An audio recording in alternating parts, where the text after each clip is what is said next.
Hey everyone, welcome back to another video. My name is Emma LaFave, and today we are doing our March bullet journal setup. So if you want to ask me how my February bullet journal went, I didn't use it like at all. This may not be for me. I did use it in the sense that I was writing down all my ideas and stuff for work and for videos and all that stuff, which is great. And I'm going to continue using it for that. But like the cutesy little stuff, like the daily doodle, it's blank because I just was not in the mood this year. And it makes me sad because I really like the spread. It was really pretty, but I couldn't bring myself to do it. It was also a very hard month for me mentally. And you know what? Sometimes you just need to give yourself a little grace because not everything's gonna go as planned. And I think for now, I'm not gonna be doing the daily doodle for March's setup.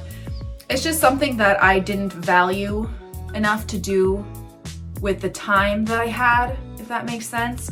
So I think I'm just gonna be keeping my spreads really simple, using them for brainstorming ideas for videos and work stuff.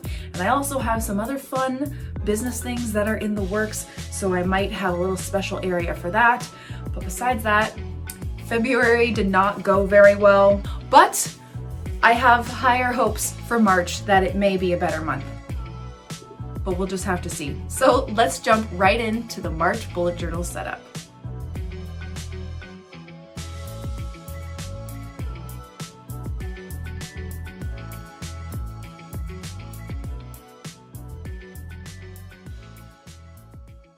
Okay, so we're starting with another bullet journal setup for March.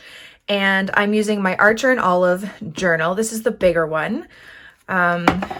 You can watch my other videos on the previous setups. Like I said about February, I didn't really use it very much, but I'm planning to cut out this daily doodle and just do something a bit more simple for this month. I think I'm going to be using some cardstock for the cover page, just some black cardstock, because I want to go for a plant vibe. I know I originally said March was going to be like mushrooms, but I think I'm going to go for plants because, you know, I think green when I think March because of St. Patrick's Day, but I also got a new plant baby and I just want to paint some plants. I think I'm also going to use my Hemi gouache set to paint plants.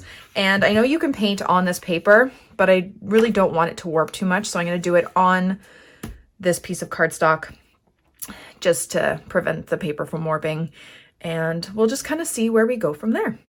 Okay, so the first thing I did was measure out the paper and then use my paper cutter to cut it to size. I then wanted to cut out the middle of the paper to create kind of like a diamond shape where I can do a little calendar in the middle and write March, and then do all of the paintings of the plants on the black paper around.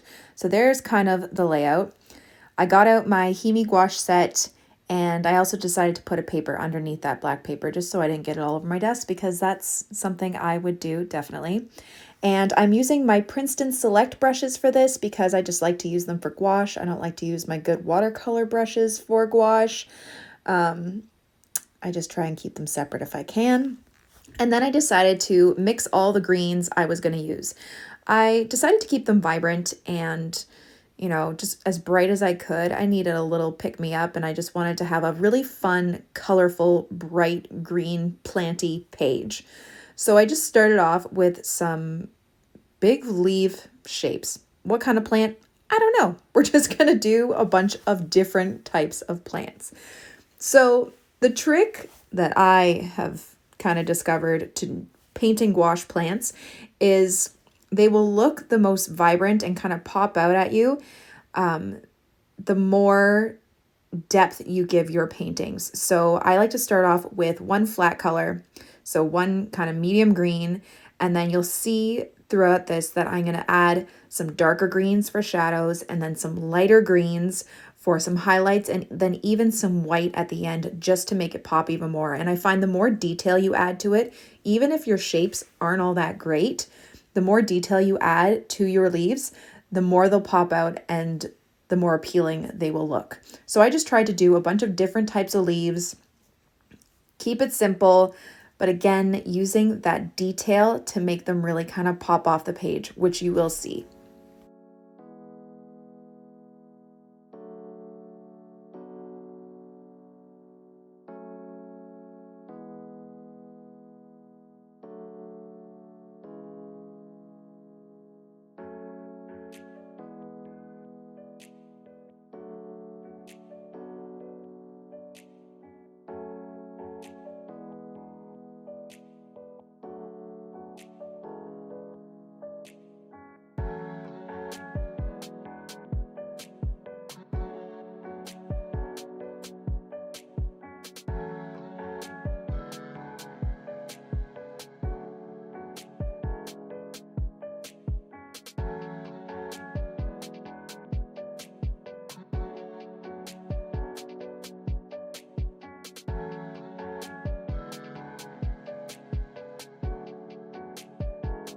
Okay, so now you see I have all of that medium green shade for each plant kind of laid down, and now I'm adding a darker shade to just one side of each of the leaves, and this will add a bit more depth. After that, I'll either add another darker bit for the veins or maybe another side, or I'll go lighter with some veins or some highlights on the leaves.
So once I finished all of the highlights and the shadows on the leaves, I decided to add a little bit of pink to it, especially those turquoise leaves. I just thought it would be a nice kind of contrast and make it pop a little bit more.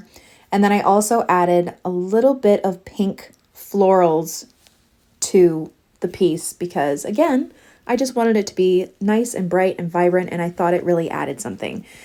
And as well with the flowers, I started off with kind of like a medium pink, and then I added some darker shadows, again, just to give it a little bit of depth.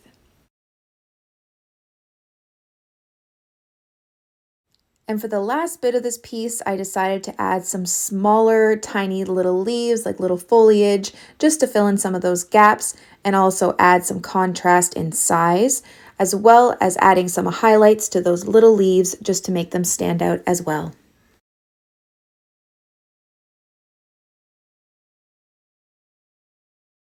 And there's what the final page kind of looked like. I just put it to the side so I can have it flatten out a bit. And then I decided to do a little illustration of a potted plant because they're very cute. And I was inspired by another artist named Philip Boelter. I'll put his socials down below. And he does a lot of beautiful gouache plant paintings. So I wanted to do something similar on this page because I just wanted to. So I first started with doing an outline. I love how my son's screaming downstairs. And then I will start to fill it in with gouache. So some of those folded parts you're going to see are going to be lighter because that's actually the underneath of the leaf. And this is what kind of gives this illustration that three-dimensional feel. So I'm starting off with the underside, which is this nice light kind of sagey color. And then you'll see I'll add a darker green on the inside of the leaf. And it just really kind of makes it look like it pops off the page. And I absolutely loved doing this illustration.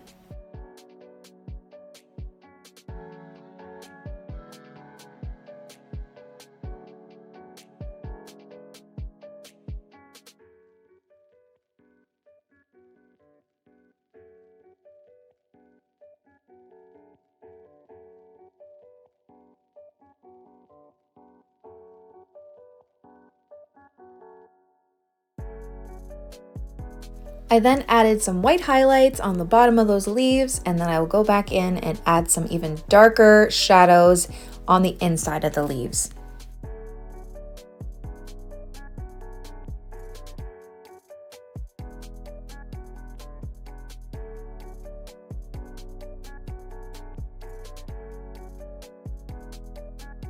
I then decided to paint the pot pink, and I went in with a darker pink on the right side and some white on the other side to give it some highlights and shadows.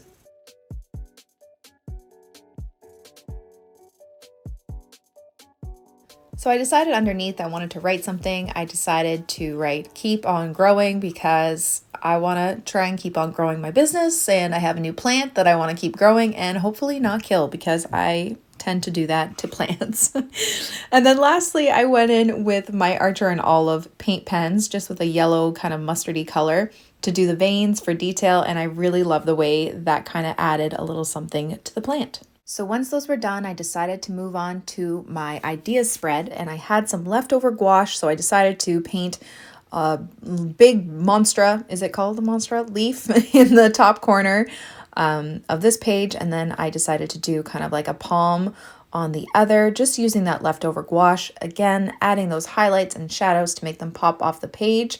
I then added a little rectangle for the YouTube logo and a little square for an Etsy logo, because this is where I'm going to write all of my ideas for any upcoming projects I have, video ideas, brainstorming, all that stuff. And then I just took my Tombow Fudenosuke brush pen to write YouTube all fancy in calligraphy, and then write Etsy. And then I added another little section because I am in the works of writing a book, in the beginning stages, if you will. So I just made sure I had a little area where I had to write my to-do list of next steps that I have to get done for this book, which I am so excited about. And lastly on this page, I just took my white gel pen and I added some highlights and detail, and that was about it. So then I decided to move on to my weekly spreads, and honestly, I just kept them the same as the last couple months because that's what works for me. I just changed up the color, used my washi tape to kind of just border the top and the bottom because I like the way that looks. Freehand drew each day of the week, and I only do Monday through Friday because I don't really use this for weekends. And I really like the hand-drawn lines. They're easier to do, and it just gives a little bit more character. So I also gave a little bit of space for ideas for next week, and again took my white gel pen to write the days of the week, as well as the number, did a little circle with the green marker and then wrote the date inside. I'm so good at talking today. But that's kind of the idea for the weekly spread. I also added a couple plants to the bottom. I know it's out of frame. I was just getting too into it, and this is a long process to do as well. So I just got a little bit too into it and forgot I was filming and forgot to put it in frame. For this one, added some gouache, some of that leftover pink color for the days of the week on this one, just to change it up, and then added some gouache plants at the bottom just to kind of finish up that paint and not waste it. And I really kind of like the way these weekly spreads turned out. They are the same, like I said, as my other ones, but it's what works for me, and I just really enjoy the way they look. So do whatever works for you. Give it a little bit of creativity or make it even more simple. Whatever you're up for, just do it and enjoy it. And so for the last and final step, I decided to take my very crusty glue stick, which I definitely need a new one or a really good tape runner, and glue that cover page in. I also took a pink marker to kind of outline the inside there, just to give it a little bit of color. And then I decided to write a little calendar just to refer back to of how many days and all that stuff. And then I wrote March and did a little bit of faux calligraphy, outlined the week so it was more visible, and I'm really happy with how it all turned out. So I'm just going to do a quick flip through of all the pages so you can see. And really, I love how bright and colorful this ended up. Let me know in the comments below what you think about this spread and if you enjoyed it as well. Thank you all so much for watching my video. I really hope you liked it, and I hope you learned something.